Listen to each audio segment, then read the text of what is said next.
So I started off the new year with this awesome sinus infection and hasn't really gone away.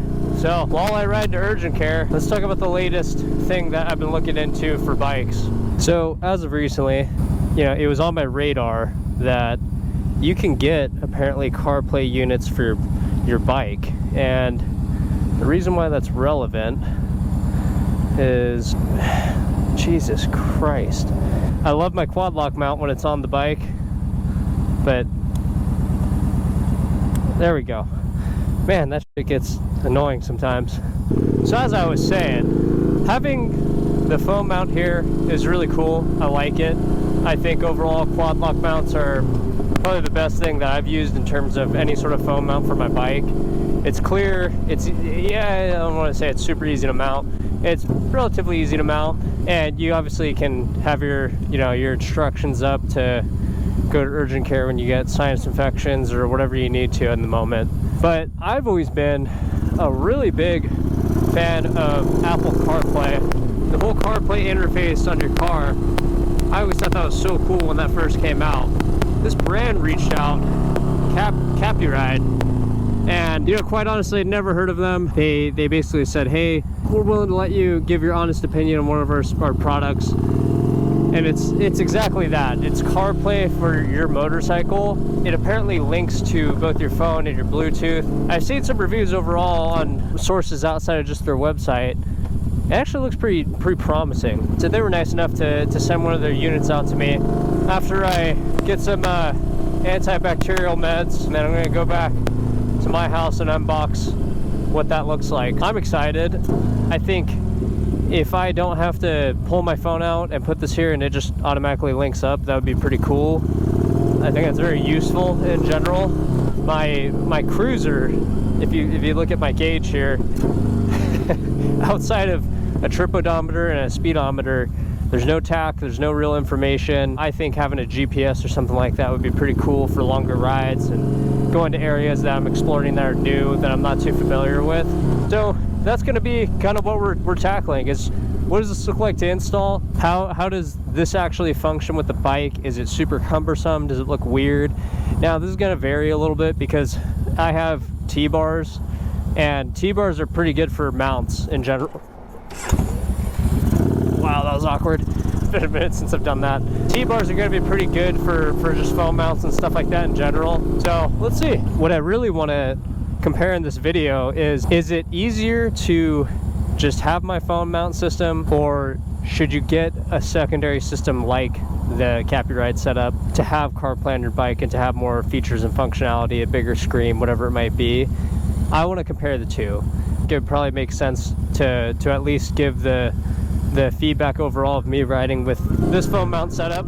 So I gave a brief overview, but I've been using this quad lock mount system for the past few months, and I actually really do like it. Now you're gonna see me going on the freeway with this, and obviously with a fairing, it's pretty easy for me to go about my day and not have the wind be any sort of worry while I'm actually riding. It's a good A to B motion where I can put my phone on the mount for my bike and then keep things going and have GPS up. It's helpful, it's good, but a huge reason why I want to keep my phone off this quad lock mount is that the amount of vibration that comes from especially a cruiser V-twin motorcycle is a lot. It's to a point where the people at Revzilla told me that this is going to fry the sensors on my phone if I don't get the vibration dampener, and that's pretty concerning. So that is probably one of the main reasons why I'm even entertaining an option like the Carpuride setup. And maybe a last benefit would be not looking stupid trying to spend 30 seconds of me mounting my phone to my bike. So the main goal here is we're going to pull off this mount, and we want to put in CarPlay unit here. The less I can have my phone having to be swapped up onto here, ideally that's going to work out better than my quad lock mount setup. Even though I do really like it, I just want to give it a shot, see what happens. So let's go ahead and unbox this thing and see what everything looks like. So the specific model that we're unboxing here is the Carpuride 702 Pro. It has CarPlay, Android Auto, if you're into that, and it is an IP67 rating for waterproof and dustproof, which is really awesome.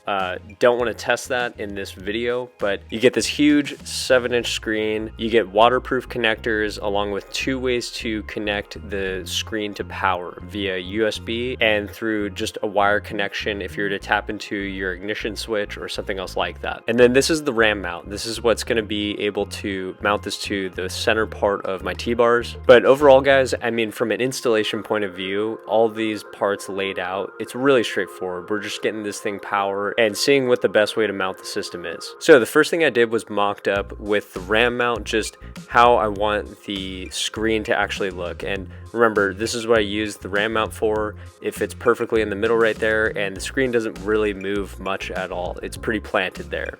The next thing is moving on to power. So you're gonna have to tap into your battery one way or another. I went with the direct connection here, and I didn't go to accessory power just yet because I don't know if I'm going to keep this long term. Then I just routed everything underneath the tank all the way up to the unit, and we're pretty much good to go. It took about 20 minutes. Now, right off the bat, you could probably tell that this 7-inch screen, it's pretty big. I think a 5-inch screen or a 5.5-inch screen would probably do this really well on something like a cruiser, not an adventure bike.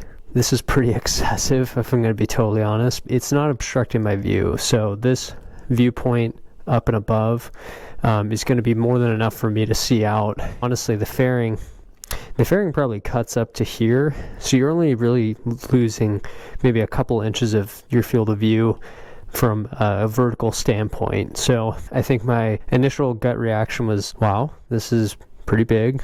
Kind of look like an iPad kid on this.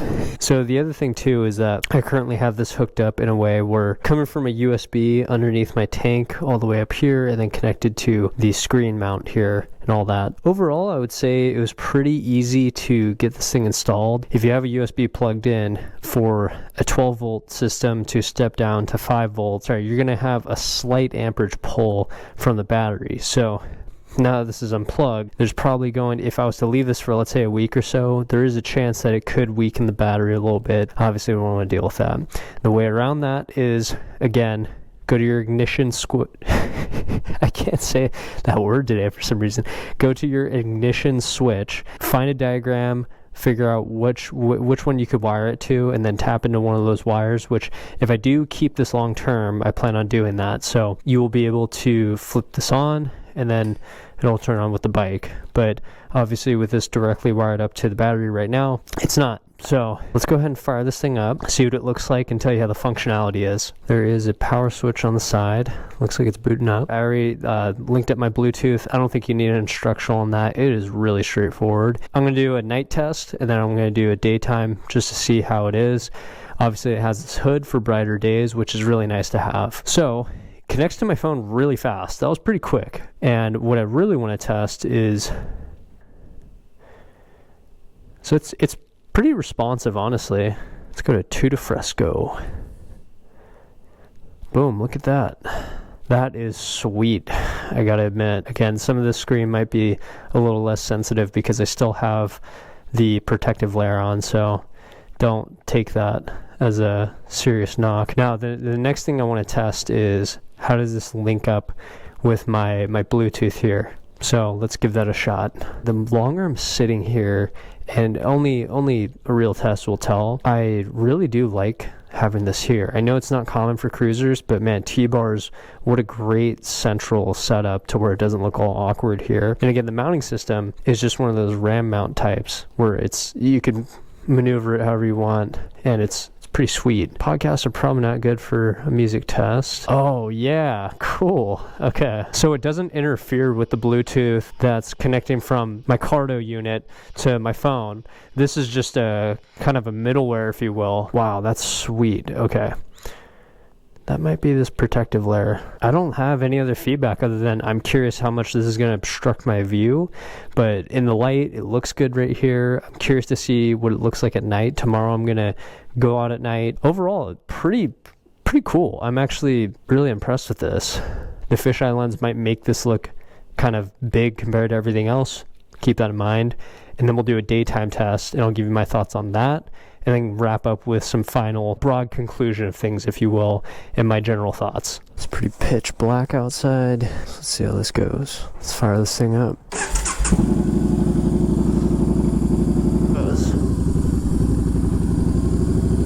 Oh, well, something got kicked out. Interesting. My Cardo is on, but for whatever reason, can't get any audio going. Alright, rough start. It was working perfectly yesterday, so I really don't know why the Bluetooth audio function doesn't seem to be working, but okay. I think I found the issue. So when you have Bluetooth connected, you gotta pick which device. If it's porting out of the CarPlay unit, then it assumes that you're going out of this unit, which we obviously don't want. I would say that's more my error. You could see what the output is from, and I should be able to recognize the Bluetooth device, but now I got my tunes. Let's go ahead and ride if this Beamer wants to get the fuck out of the way. All right, back to the voiceover. Okay, so you probably want audio where it's not crackling, and that's why I'm doing a voiceover. I rode about, let's say, 25 to 35 miles with this Carpuride unit on my bike, and I gotta say, it was pretty good for the at-night riding. One of the main features that I really liked about it was the auto-dimming part of this unit. Now, I'm pretty sure that the 702 versus the 702 Pro, I have the 702 Pro for this example. I believe the standard unit does not have an auto-dimming feature. So anytime you go into direct sunlight or anytime you go into very low light settings, if you're riding at night, that might be more manual with the prior model. And that's a huge reason why I like this one, is that, spoiler alert, for the daytime riding, it totally auto adjusts and it looks great, compared to at night where it dims down and it makes sure that it's not obstructing my view with too much brightness. So I think it's natural to kind of compare this to my quad lock mount system. And again, I love my quad lock mount. I like the case that they created for the iPhone. The big thing for me is that if I'm going to have my expensive iPhone mounted to my bike, I don't really like the idea of it vibrating, and there's been times where there are sensors that are damaged from mounting your phone to your bike because there's a ton of vibration reverberating through the entire system, throughout all the metal. And so having this screen here, this really big screen that actually does not vibrate at all while I ride, that's a huge plus. I really do like that. I'm honestly impressed with how well it did at night. I really did like this example of that. I've been riding now, a good few miles, and again, this is initial impressions. Only time will tell how it actually is. What I really like about this is that you're going to be able to see the flow of traffic as well. So if I have GPS directions up, let's say, it'll tell you where you have traffic. It'll obviously tell you your fastest route and all that. It's nice to have this for sure. So ladies and gents, at night, it's pretty good. Really like it. That's the consensus. Ooh! Wow, I swear this doesn't happen. Oh my goodness, that was a good one. That is the most embarrassing shit ever. Jesus. Alright, on to the day test. Alright, we are back in the daytime. So I took that little film layer off. Hopefully that helps with the screen. If I could have one gripe, make the button a little bit bigger and a little bit more accessible. Like if there was something here and a bigger button to easier just play, that'd be nice. Let's put on some Limp Bizkit radio. I think what I noticed from the footage of riding at night, it's not the best angle for motovlogging, that's for sure. Probably looks like this screen's just the entire thing, but it's really not. I got this coffee shop mapped for Laguna Beach, so we're gonna go goon in Laguna. Hey, I'm going. That was clean. Y'all didn't see anything. So if there's one thing to notice so far, so at night the auto dimmer worked great. It didn't flash me in the eyes where it felt like it was obstructing my vision in any way. It was pretty good. And during the day, on the contrary, the brightness is really good on this thing. It's probably maxed out right about now, but as soon as the light hit this little sensor, I think it's right there, it really brightened it up and got to the optimal level. It looks good. Very easy to see even with my sunglasses on. And my sunglasses are also polarized too, so pretty solid.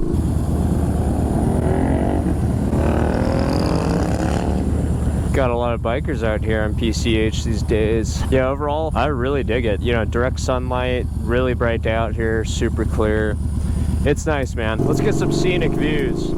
So now that we have some sunlight, you could probably easily see that the screen itself does not obstruct the view by much. And I keep bringing this up because it's such a key point for me, is that if I'm turning, if I'm on the road, if I'm distracted at all, I'm taking this thing off my bike. But what I noticed was the more locked in I got as I went through my ride, I actually did not notice this thing at all. And I know it sounds kind of crazy given the whole shot, probably 25% of it's taken up by this iPad looking screen, but I promise you it's actually not as distracting as you'd think. Even with the geometry of a cruiser being more laid back, not so forward, and you'd think that it would be kind of in the way in a lot of ways, but it just wasn't. So I really did like it. This day especially was so good for this test because we got to see exactly how it performed in direct sunlight, which is a big deal because, again, many screens and things like that are very hard to see when it's very bright out and conditions like this. Another thing to mention for all the OCD people like myself who want to keep the protective film on there for as long as you can,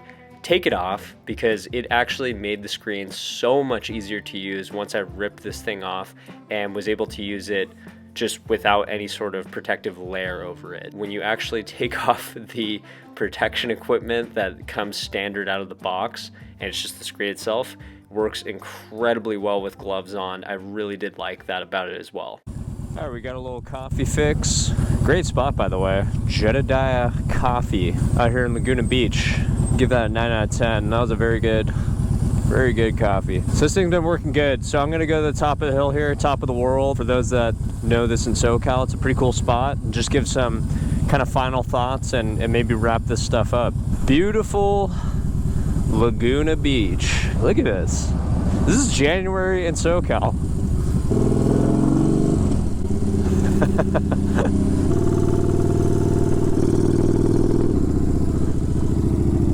Wow.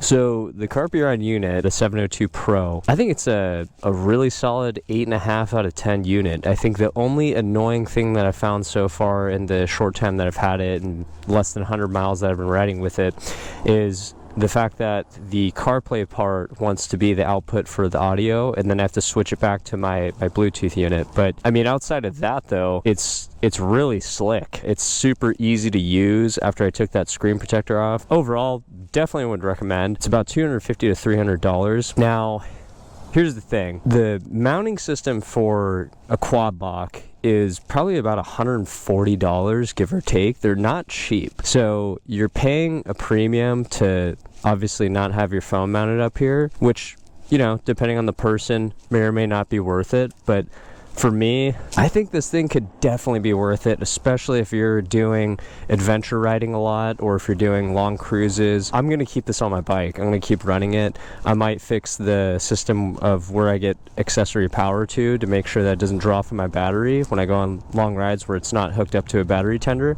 But overall, I really can't complain about the unit so far. But what I will follow up with is a long-term review of things. I want to do a long-term review and let you guys know, you know, any of the hiccups that I run into. Guys, so with that, in this beautiful backdrop, thanks for coming along for the ride, checking out the Carpuride 702 Pro setup. They reached out to me and said, take it to your liberty to be as honest as you want about this. Since I've never heard of this company and I've never really seen units like this on cruisers especially, I thought the utility wouldn't really be there, but honestly, I mean, I could really say, like, it doesn't obstruct my view and I really do like it. Those are my two concerns, is that how useful is it actually, and is it responsive? Does it get in the way? Is it annoying at night? All those things, you know, it really does check the boxes for me. So if you guys want to check it out, I'll have a link in the description below. Let me know your guys' thoughts. Does this look ridiculous on my bike? I mean, it might with a fisheye lens and me putting it right up to it, but I'm really curious to hear what people think about these units because I like CarPlay in my car. Having it on my bike and not having to mount my phone up there and just vibrate the shit out of it, that's a huge plus. I really do like that. So I like it. I'm gonna keep rocking it. And yeah, guys, I'll catch you on the next one, and I'm gonna shut off the GoPro and just enjoy this ride back.